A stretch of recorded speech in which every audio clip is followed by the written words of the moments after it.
I was standing in my foyer, my hand hovering over the doorknob, checking my reflection in the hallway mirror one last time. I looked tired. Not the kind of tired that a good night's sleep fixes, but the deep, bone-weary exhaustion that comes from years of trying to keep the peace.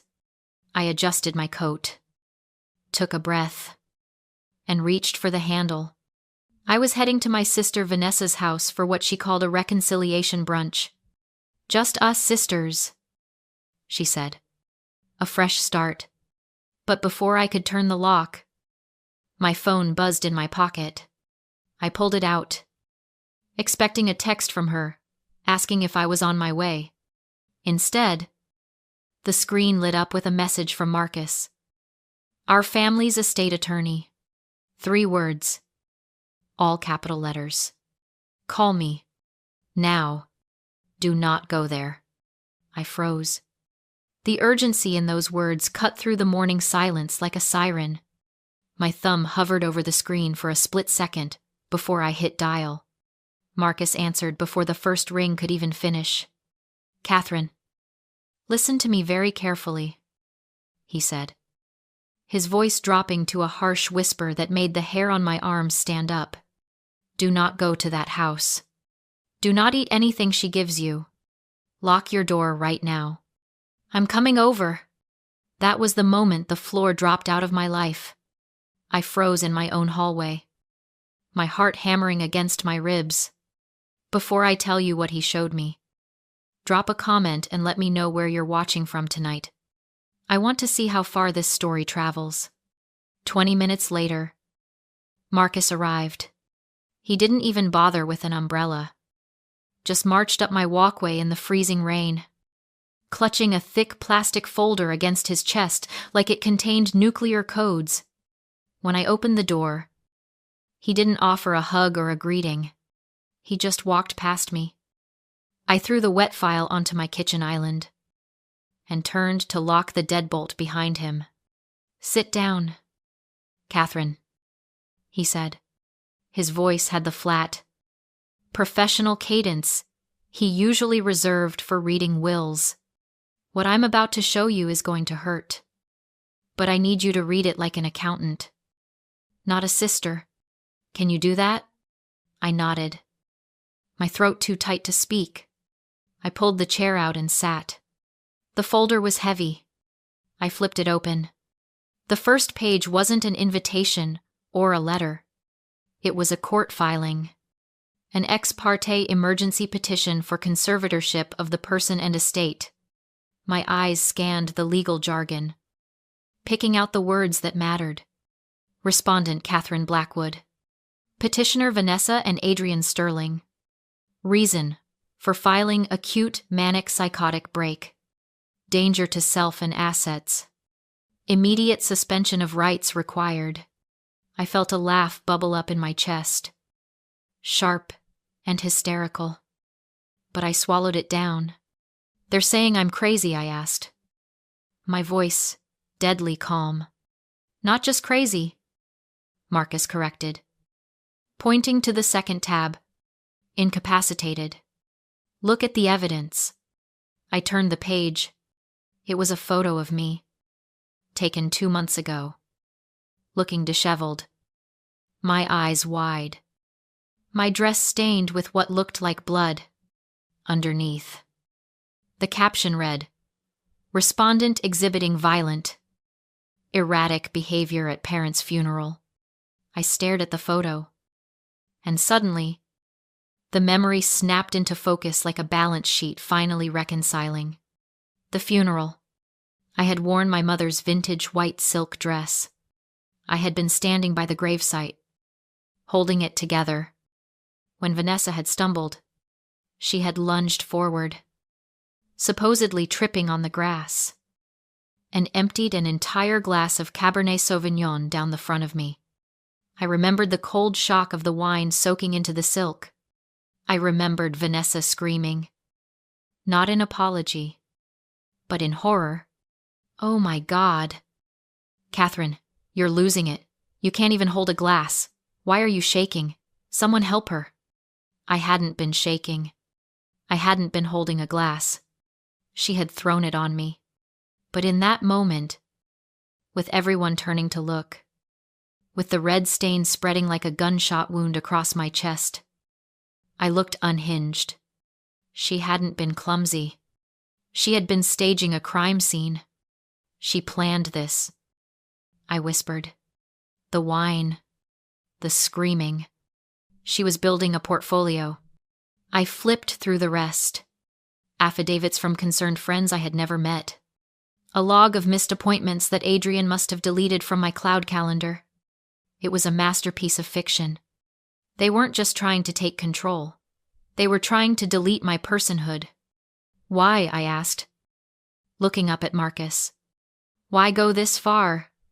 I pay her credit card bills. I pay the property taxes on the manor. Why destroy the golden goose? Marcus didn't say a word. He just slid a single sheet of paper across the granite counter. It was a property appraisal for Blackwood Manor. $14.5 million. The number sat there, bold and black. I stared at it. I had been paying $45,000 a year in property taxes to keep that house in the family, treating it like a heritage site, a liability I was honored to carry. Vanessa didn't see a home. She saw a lottery ticket. She saw $14 million that was currently locked in a trust she couldn't access unless the trustee me was declared incompetent. The coldness that washed over me then wasn't fear. It was the icy, clinical detachment I felt when I found a discrepancy in a client's ledger. This wasn't a family tragedy.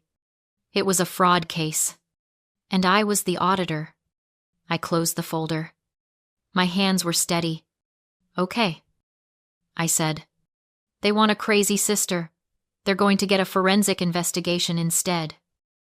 I opened my laptop. The screen glowed with the familiar blue light of my workspace.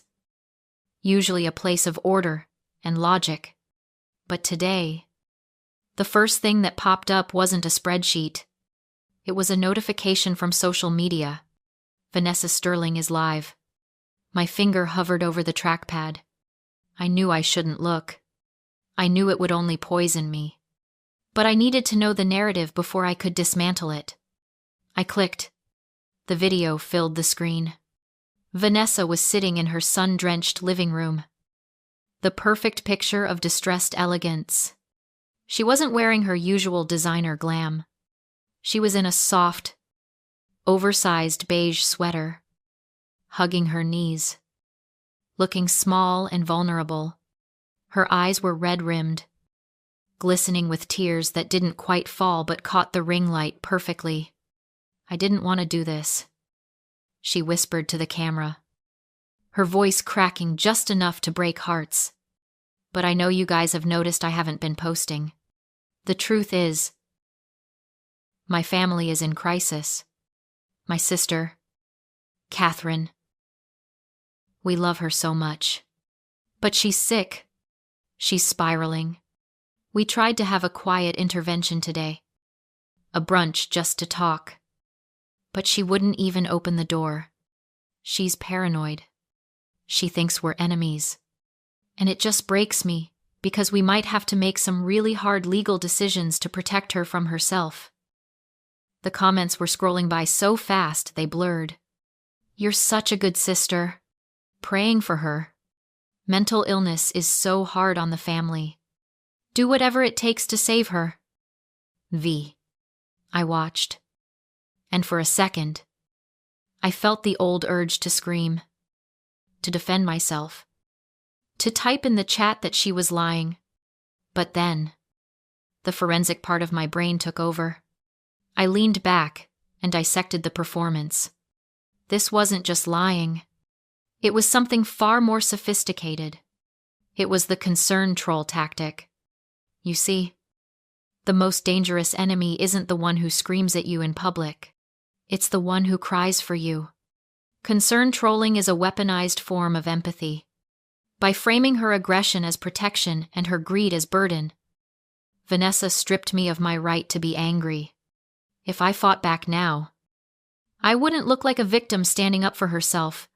I would look like a deranged patient attacking her caregiver. She wasn't just stealing my assets.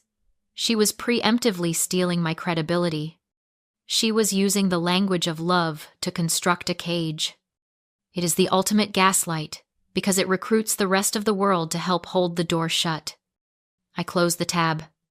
The anger in my chest was cold now, solid and heavy like a stone. Okay. Vanessa, I said to the empty room. You want to play narrative. Let's look at the data. I opened a new window and logged into my personal cloud accounts. If they were claiming I had a history of confusion and missed obligations, they had to have manufactured a paper trail. I pulled up my digital calendar for the last 6 months. At first glance, it looked like a disaster zone. Missed dental appointments, forgotten client meetings, lunches I had supposedly scheduled, and then ghosted. I stared at the screen. I didn't remember scheduling a lunch with Adrian on a Tuesday in March. I definitely didn't remember missing a tax deadline in April. I clicked on the metadata for the entry. Created by user Catherine. Modified by user admin. I checked the login history. My stomach turned. There were logins from a device I didn't own, an iPad Pro, located at an IP address in the historic district. Vanessa's house. It wasn't dementia. It was Adrian. He had been logging into my synced calendar for months, quietly deleting reminders, moving appointments by an hour so I'd show up late, and planting events I never agreed to so I'd look like I forgot them. He hadn't just watched me struggle. He had engineered the stumbling blocks. Every time I had apologized for being late, every time I had questioned my own memory, he had been there, smiling, telling me I was just stressed and overworked. It was a digital lobotomy. They had been hacking my reality one calendar invite at a time. I took a screenshot, then another. I wasn't just finding errors anymore. I was building a case file. They wanted to prove I had lost my mind. Instead, they had just given me the roadmap to their own destruction. By evening, the sky over the coast had turned the color of a fresh bruise. The storm we'd been warned about all week finally made landfall, lashing rain against my windows with a violence that made the glass rattle in the frames. I was sitting at my kitchen island, staring at the evidence of Adrian's digital gaslighting, when a frantic pounding on my front door cut through the noise of the wind. It wasn't the rhythmic knock of a delivery driver or the heavy fist of a process server. It was desperate, irregular. I checked the security feed on my phone. A small figure was huddled on my porch, drenched and shivering next to a bicycle that had been thrown carelessly onto the lawn. I unlocked the deadbolt and pulled the door open. Sophia stood there, water streaming off her raincoat, her helmet clutched in white-knuckled hands. She looked less like my 16-year-old niece and more like a refugee from a war zone. Her eyes were wide, rimmed with red, darting around as if she expected her parents to materialize from the shadows of the storm. "Aunt Catherine," she whispered, her teeth chattering. "They don't know I'm here. Please don't tell them I'm here." "Get inside," I said, pulling her out of the rain. I didn't ask questions yet. I got her a towel and a mug of hot tea. I watched her hands shake as she tried to lift the cup. For years, Vanessa had kept Sophia at a distance, using her as a prop for family photos, but rarely letting us bond. I looked at her now, really looked at her, and I didn't see a teenager. I saw a hostage. I had to sign it. She blurted out, the words tumbling over each other. "Mom made me." She wrote it out and told me if I didn't sign it, she'd take away my college fund. She said you were sick and we had to help you. But the words, they were lies. Aunt Catherine. They made me write that you screamed at me, that you threw things. I know you didn't. I'm sorry." She was talking about the affidavit, the witness statement claiming I was dangerous. My own sister had held her daughter's future ransom to extort a lie. Rage, hot and blinding, flared in my chest. But I pushed it down. Sophia didn't need my anger. She needed a sanctuary. I know you didn't mean it. Sophia, I said softly, you're safe here. I brought you something, she said. She reached into her soaked backpack and pulled out a tablet. Dad thinks he's so smart with his passwords. But he uses the same one for everything. He left this recording on the cloud. She pressed play. Adrian's voice filled my kitchen. Tinny and cruel. We need to push the timeline. That old witch is tougher than she looks. If the judge grants the emergency order on Tuesday, how fast can we liquidate the manor? Then Vanessa's voice. Calm and chillingly pragmatic. I already talked to the developer. He has the cash ready. Once she's in the facility, she won't even know it's gone. We just have to make sure Sophia keeps her mouth shut. That girl is getting too soft. If she talks, Adrian laughed. A sound that made my skin crawl. We'll just say she's crazy like her aunt. It runs in the family. Right. The recording ended. The silence in the kitchen was heavier than the storm outside. I looked at Sophia. She was staring at her lap, shame burning her cheeks. And in that moment, the entire geometry of the war changed.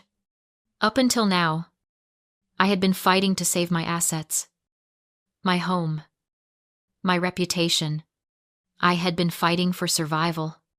But looking at this terrified girl who had braved a hurricane to bring me the truth, I realized I was fighting for something much more fragile. This is the shield of innocence. It's the moment you realize that the narcissist isn't just hurting you. They are grooming the next generation to be either victims or accomplices. Vanessa wasn't just stealing a house. She was stealing Sophia's moral compass. She was teaching her daughter that love is transactional, and that truth is whatever you can pay someone to believe. If I lost this battle, Sophia would be trapped in that house with them, watching them celebrate their victory, learning that cruelty wins. I couldn't let that be her lesson. I wasn't just her aunt anymore. I was the only thing standing between her and a lifetime of becoming them. I reached out and covered her hand with mine. My voice was steady, stripped of all fear. You did good. Sophia, I said, you just gave me the weapon I needed to end this. And I promise you, they are never going to threaten you again. I took the tablet. It wasn't just evidence. It was a declaration of war. By midnight, Marcus had returned to my kitchen, shaking the rain off his coat. The atmosphere in the room had shifted from fear to the cold, electrified focus of a war room. Sophia was asleep in the guest room, exhausted by her bravery, while Marcus and I dissected the data from Adrian's tablet. We found the smoking gun in a hidden folder labeled Project Phoenix. It wasn't a plan, it was a done deal. Vanessa and Adrian hadn't just talked about selling Blackwood Manor. They had already taken the money. On the screen was a signed pre-construction agreement with a developer notorious for skirting zoning laws, complete with a non-refundable $500, 000 wire deposit. The contract demanded demolition within 48 hours of title transfer, with triple damage penalties if access wasn't delivered. That was why they were rushing. They'd already spent the money likely to settle Adrian's debts, and now they were trapped. Marcus wanted to expose the fraud in court, but I refused. Court would take months. I didn't want to beat Vanessa. I wanted to finish her. So I gave her exactly what she wanted. Buried in my parents' records was a federal conservation easement signed decades ago. In exchange for tax relief, the manor was permanently protected, no demolition, no subdivision, no commercial use ever. Violation meant federal seizure. Vanessa had sold a property she legally could not deliver. At the hearing, I played the role she'd written for me: fragile, defeated, compliant. I agreed to a temporary conservatorship over the estate only and handed her full control of Blackwood Manor. She left the courthouse triumphant, already calling the demolition crew. The bulldozers arrived on schedule. So did the federal agents, as Vanessa live-streamed her fake grief, celebrating the sale of the estate. The FBI and the Historical Preservation Trust shut the site down. The easement was enforced. The developer realized he'd been lied to. Arrests followed for wire fraud, conspiracy, and attempted destruction of protected heritage property. The fallout was swift and total. Lawsuits, bankruptcy, prison time. Vanessa lost everything. Weeks later, she came begging at my gate. I didn't let her in. A year ago, I would have saved her. Now I understood the difference between currency and legacy. Currency is loud and burns fast. Legacy is quiet and enduring. You don't own it, you protect it. Sophia and I stood on the restored porch of Blackwood Manor. The danger gone. The future intact. Sometimes the smartest way to win isn't to fight. It's to let your enemy step on their own land, mine,